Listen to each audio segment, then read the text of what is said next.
I love art museums, but I don't have time to go to art museums every day. So thankfully, I can find beautiful paintings on the internet, like even here on Khan Academy in our art history section. So I made this webpage with lists of famous paintings with one heading and list for each art style and links to articles about each of the paintings. To make this webpage look a bit fancier, artsy, I've applied CSS rules to change the font family of both headings, the H1s and the H2s. I like the cursive, but I think that fantasy might look better, so let me change that. Oh, and I have to change it here since we have two rules.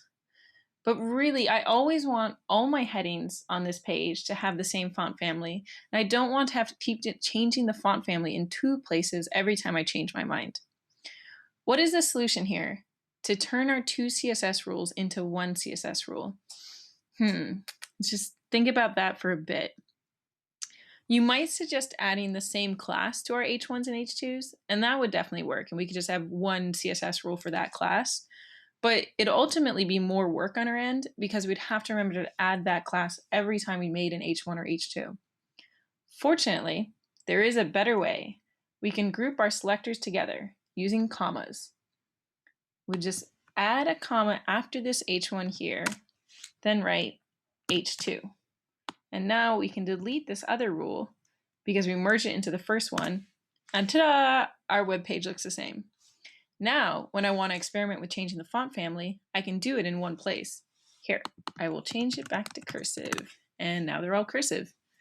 Take careful note of this comma. The selectors have to be comma separated, not space separated.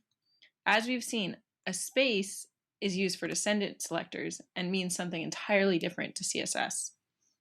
Grouping selectors can be a great tool to reduce the amount of redundant selectors you have, but don't overuse it. You shouldn't group two selectors just because they happen to have the same properties now.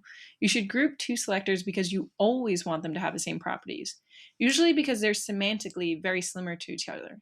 In this case, my selector is for all heading types, which I often want to share the same styles.